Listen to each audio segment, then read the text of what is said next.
is a huge problem. What we've been doing isn't working. Growing frustration over Seattle's homelessness crisis has sparked a new push to change the city's funding priorities. It's a message to our elected officials that this is important. A coalition called Compassion Seattle is backing a ballot measure to change the city's charter. If it passes, city leaders would be required to create 2,000 housing units and ensure our parks and sidewalks are free of encampments. No one should be dying from homelessness.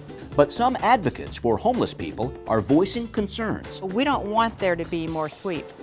We want people housed. With a new regional authority starting to tackle a problem compounded by the COVID-19 pandemic, will amending the city's charter create more accountability and solve the homelessness crisis? We can do better. We need to do better. Our panel weighs in.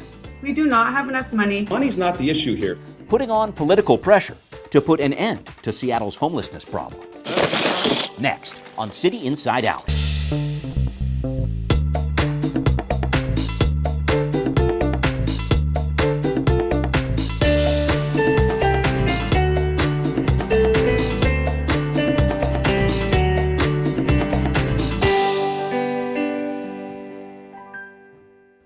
Welcome to this edition of City Inside Out. I'm your host, Brian Callanan.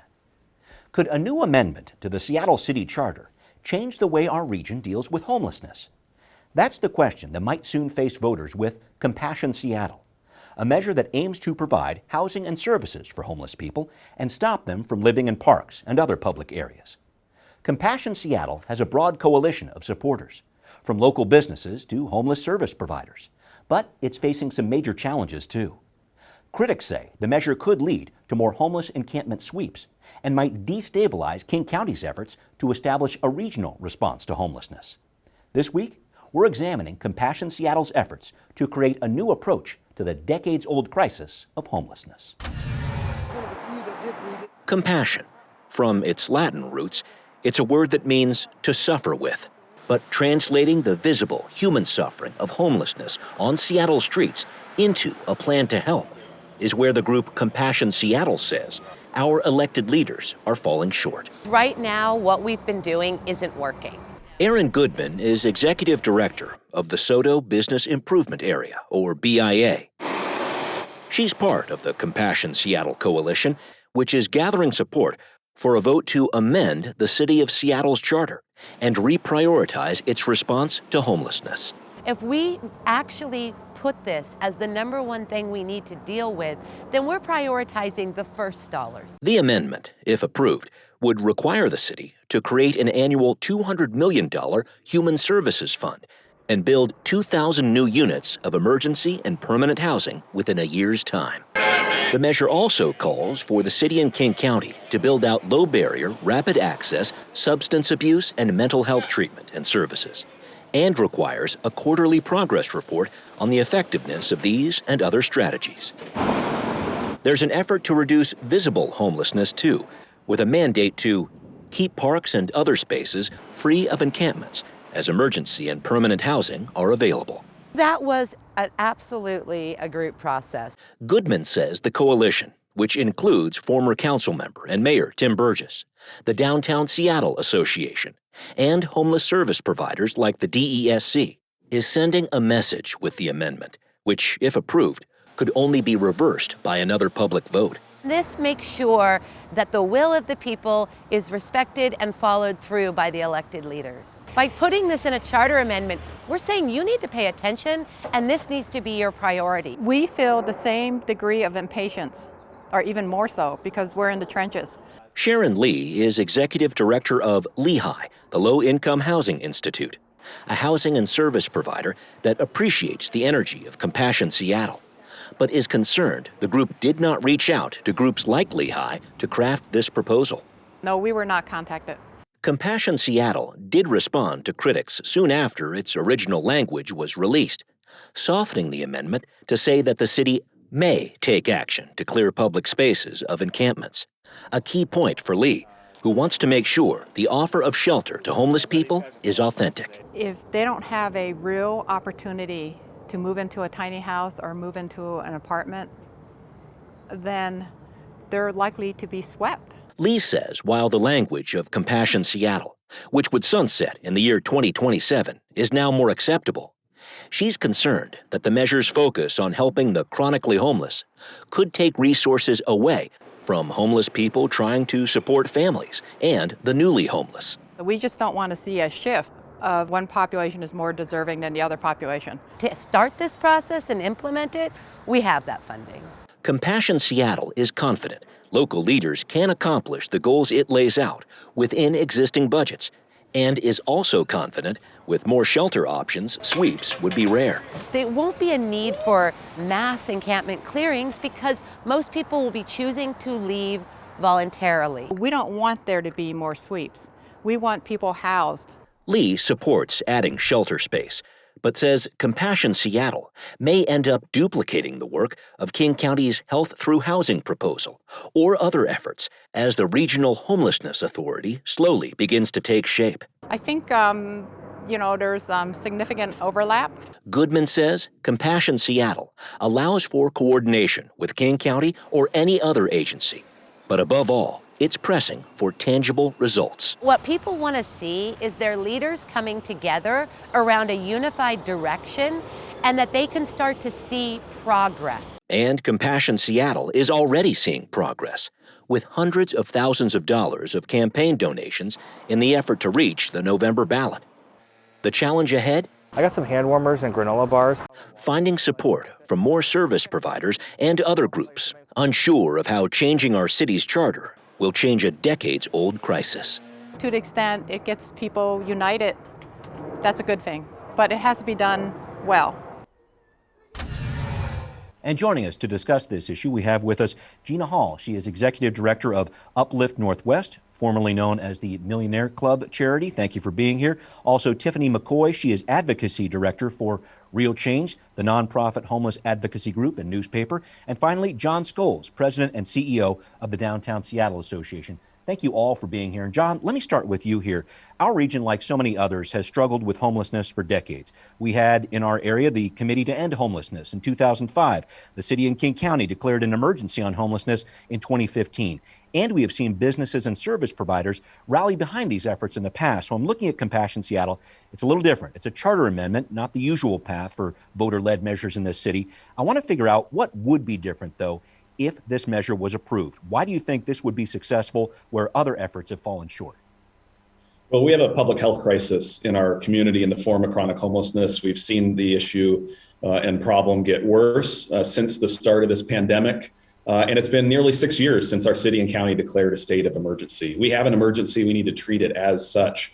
So this charter amendment would require investment in temporary and emergency and permanent housing. 2,000 units within the first year would have to be developed. And significant investment in the services that are necessary to help people get off the streets, out of the parks, and inside. So behavioral health treatment, substance use treatment, mental health treatment, counseling and case management support. Those are investments we're not making today at scale necessary to bring more people off our streets and in our parks. This charter amendment would require that.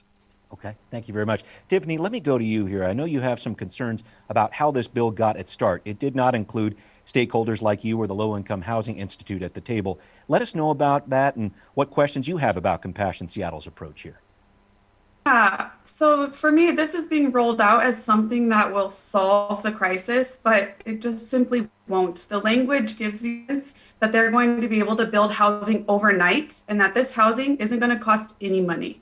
If this was going to be a truly compassionate approach, the proponents and their millionaire backers would put their money where their mouth is, and they would stop recycling the false claim that we simply need to spend our dollars better to solve homelessness. They would also stop trying to categorize sweeps as compassionate. Okay, we're going to break down some of those issues. Thank you for bringing that up. Gina, I'll go to you here. You've been involved in the process of crafting Compassion Seattle from the beginning here. And I think it's fair to say service and housing providers have been approaching this with caution and a lot of questions here. Do you think the service provider community can and should trust Compassion Seattle? Well, I'm not here to represent Compassion Seattle. The housing crisis in this region is complicated, and it's going to take all of us. This is one of a multitude of solutions that needs to come to the table. Uplift Northwest, the organization that I represent, we support the work of Compassion Seattle and the service providers that were at the table during the writing of the amendment and also the revisions. We all came together in good faith because we believe in the North Star, which is no one should have to make that option to sleep on the streets. And so I don't think this is not one size fits all, but it is a solution, and it's part of the bigger solution. Okay, thank you for that. John, I want to break down some of the issues here, and one that Tiffani brought up a little while ago, a big challenge here, what to do about unauthorized encampments. Some advocates are concerned with language such as ensuring that public places remain open and clear of encampments. We're going to see more sweeps, which simply shift camps to other neighborhoods. A few questions here. If this measure is approved, will it lead to more sweeps? And specifically, what happens to homeless people who do not accept shelter or service? This measure is about one thing, bringing people inside. There's more than 3,000 people on the streets of Seattle today that are chronically homeless. This measure brings them inside. And it sets aside all the excuses from the past of it's going to cost too much, or it's too hard, or it's going to take too long. That's why we're in the situation we're in today after declaring an emergency over 6 years ago. We need to be making investments in the services and the housing that are going to bring people inside. That's what this measure does. Okay. So what this measure does, though, is only mandate a change of 11%, which we currently spend at 12%. That's about an $18 million increase. You can't with a straight face tell me that with only $18 million more, we are going to build permanent units with wraparound services, that will fund more mental health professionals, more treatment options, and parks restoration. That is just a bad faith argument. So the city of Seattle, so the city of Seattle and the county are going to be receiving more than $700 million in federal investment over the next year. We are saying prioritize those dollars and your existing city revenues, which you're going to get more city revenue based on the current revenue projections than you anticipated 6 months ago. So we're saying spend those dollars, prioritize those dollars, historic amount of money coming from the federal government to implement this charter amendment so we can bring more people inside, meet their needs, get them housed, get them connected to services that they're not connected to today, so we can open up our parks and public spaces. John, I want to make sure. I'm glad that you brought. Let me jump in here real quick because I want to make sure I circle back to the sweeps question here that I asked earlier. Yeah. When it comes to people who are not accepting of service, this is something that the city of Seattle deals with a lot right now. I won't say a lot, but in certain cases it deals with this. What happens there? Because I think that's that critical point that a lot of people have questions about. Well, in many cases, we haven't been offering the services that are important to getting people inside. We offer them a shelter and a mat on the floor that you have to be out by 6 a.m. and you can't bring your stuff and there's nowhere for your belongings. We know what works, and this charter amendment builds on what works, which is offering behavioral health services, treatment, substance use, counseling, culturally appropriate services, and temporary emergency housing and permanent housing that you don't have to exit at 6 a.m, where there is a place for your belongings. So we're building on successful programs that have brought people inside even during this pandemic here in the city of Seattle. And we're requiring the city to take those to scale. Enough of the excuses. We have 3,000 people outside today. Let's get them inside. Okay. And Tiffani, I know you've got something to say, but I want to make sure I bring in Gina here. Gina, with this question about sweeps, I want to make sure we talk about this again. Compassion Seattle is saying the policy would be to avoid dispersing people in camps unless remaining in place interferes with public health or the use of public spaces by others. I look at this and it sounds a lot like the encampment abatement language the city already has on the books right now. So I'm trying to figure out what's different about the Compassion Seattle approach. Mm-hmm. And do you think, will it lead to more sweeps? So from my understanding, it is different. It's different because it's person-centered. And as John alluded to in his response, it's really around focusing on cultural competency, the supportive services, and also a robust supportive services for these folks. And so it's not about moving from one encampment to the other. Okay. Tiffani, I think you had one more thing you wanted to say about this. If you wanted to get it in, please. Well, I'm sure you're going to get into it, Brian. I just think this is really critical for voters because we're hearing this really great language about focusing on getting folks inside. And I'm really glad that John brought up the federal money, but that is not a sustainable funding source. The Biden administration has promised money to get through one public health crisis, not all of them. Furthermore, you pointed to the fact that we have greater revenue projections. That's because of the jumpstart money. But the Chamber of Commerce, which DSA has a lot of overlap with, is still trying to fight that money. And that money would make a significant material difference in the building of permanent housing. And I'm just wondering, if we're trying to get away from the status quo, why is there still litigation against this progressive revenue source that would actually build the housing to get the people inside that you claim to want to help? A few different pieces there, but John, maybe we can jump off to the money question here because it's an important one that Tiffani brings up here. Let's talk about Compassion Seattle. It sets up this roughly $200 million human services fund, not less than 12% of the general fund budget. And it specifically says that dollars would not be taken away from general fund money that's supposed to go to our parks. So I'm thinking, as a city council member, let's say, looking at something like this, if this does pass, what has to get cut for the city to make this happen? This amendment is about prioritizing city revenues to help those with the least, to help those that are suffering the most outside. And during the period of the most rapid economic growth and the largest growth in the city's budget in our history, we've continued to tell people that are suffering in our parks that we just don't have enough money to help you, that we need a new tax, we need a new something in order to help you. This amendment is about prioritizing the first dollars into city government to help those with the least. And enough with the excuses of not having enough money to help those people that are suffering out in our community today, particularly at a time where we're getting historic federal investments directly to the city of Seattle. And then the Biden administration has set aside another $5 billion for homelessness that this city will have eligibility to apply for. So money's not the issue here. Setting priorities around an accountable plan, it's been the issue. And it's time we step up to this crisis with the level of investment and focus that we need in order to bring people inside. Tiffani, I'll jump it back to you. Compassion Seattle here saying the money is there for homeless services. We're just not spending it efficiently. How do you respond to that? Yeah, I mean, we heard this same recycled argument after the first repeal of the Amazon tax. The onus is truly on DSA Chamber and the big businesses to prove that there is enough money. And I really wish that they would do that because the Chamber of Commerce, if you remember, commissioned a report by the McKinsey company. They then disavowed that report because they didn't like what it said. But it said that in the King County, we need to spend $450 million to $1.1 billion annually for 10 years to make a dent in this. We can't commission reports, don't like the response, and then throw them away. We do not have enough money. That's a bad faith argument. It's getting back to this idea that we're going to build housing overnight and it's not going to cost anything and everything is gravy. Okay, I think that I want to make sure I bring in Gina here because this McKinsey report is something a lot of people have been talking about, basically talking about getting more than double what Compassion Seattle is calling for here. I guess a few issues for you, Gina, and then John, I'll go back to you on this one. Is this package big enough that Compassion Seattle is talking about? Where's the money going to go in your mind here? And do you think passing this measure would make our region somehow more efficient and accountable in terms of its spending on homelessness? So no, this package is not big enough. But inaction is not an option. What this amendment does is hold the city of Seattle accountable. What's working now is not working.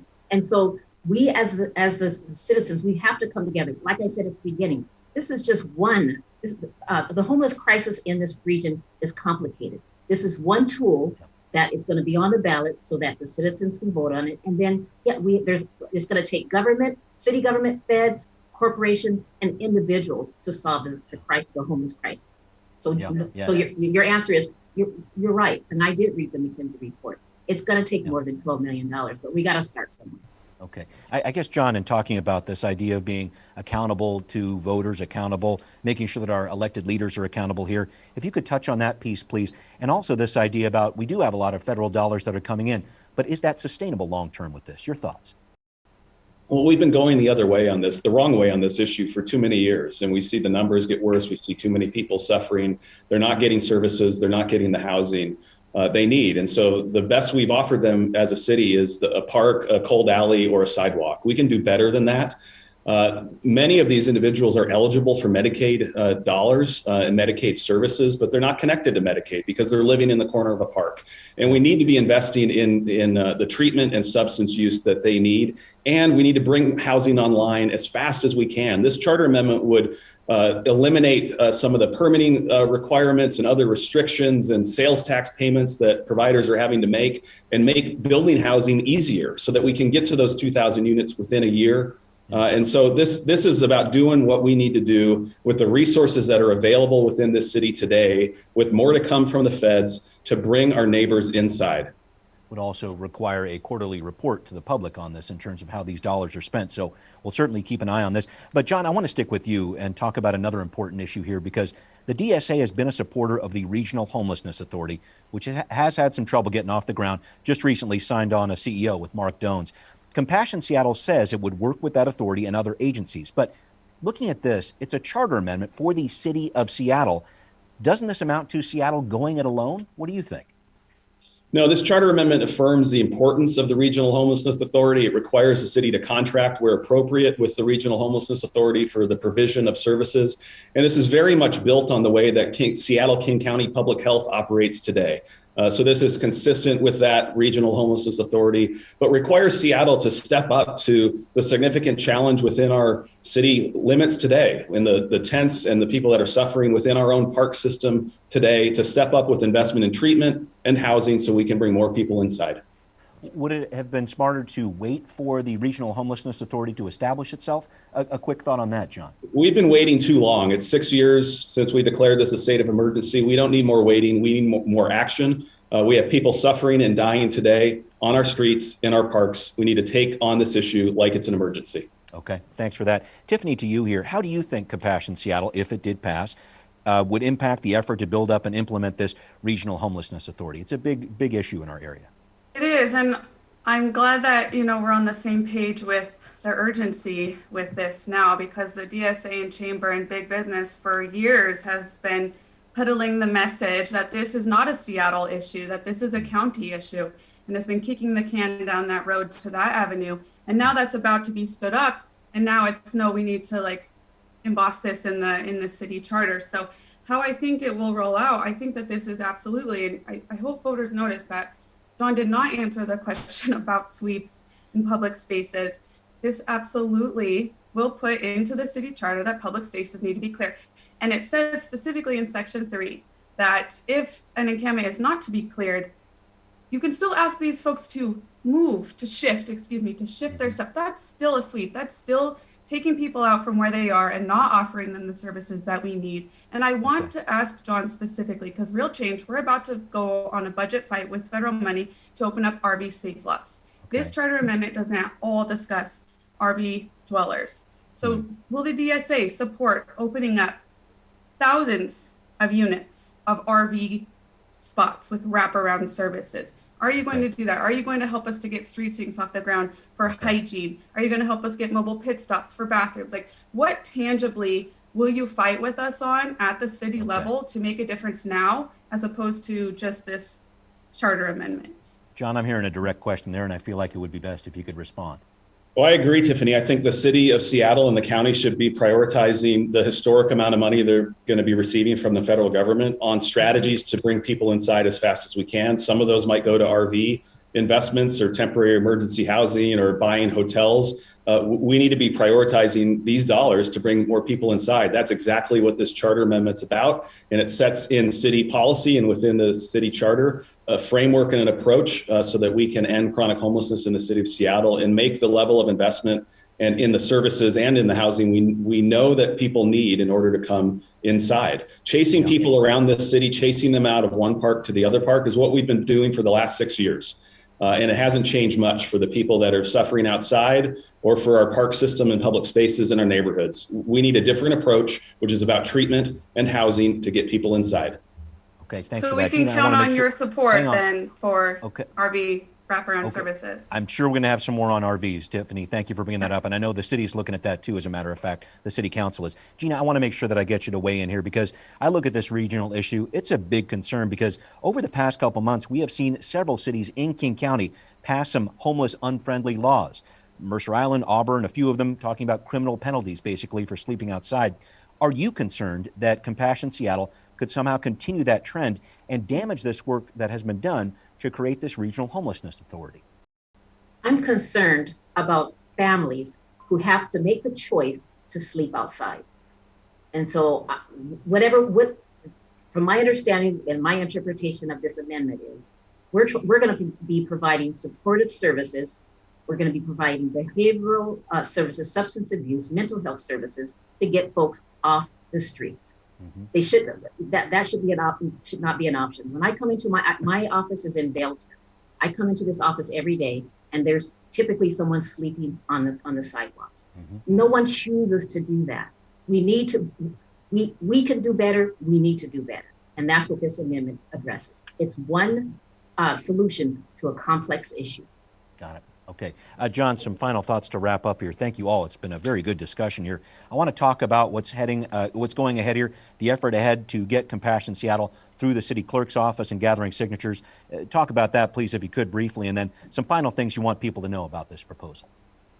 Sure. Voters in Seattle will have an opportunity here within about the next 10 days to put their signature, if they're a registered voter within the city, on petitions that they'll be able to find throughout the city. The charter requires 33,060 signatures to be collected and submitted to the city clerk in order to qualify for the November ballot. You can go to compassionseattle.org to learn more about the measure itself and ways that you can get involved, and also who was at the table to help shape this, including Gina and Uplift Northwest, but also a number of other nonprofit housing and service providers in the community, from the Chief Seattle Club to Downtown Emergency Service Center, Plymouth Housing, and many others. All right. Thank you for that. 30-second version, if you can, Tiffani. Some last thoughts here as Compassion Seattle goes into signature gathering mode. I just want to bring it back to this issue of funding. I mean, I have been fighting at City Council for more substantive changes for a very long time, but we don't have the money to do this, and it's bad faith to say otherwise. And I'm hoping that the DSA will fight for sustainable funding. I'm asking John to ask the chamber to drop the litigation against Jumpstart, because that money would set aside $132 million a year to build permanent housing, which is the solution to this problem. Okay. To actually show tangibly what you want to do. Thank you for that. Challenge set out there for sure. Gina, some final words on this, please. Yes, I just want to thank all of us. It's going to take our entire community.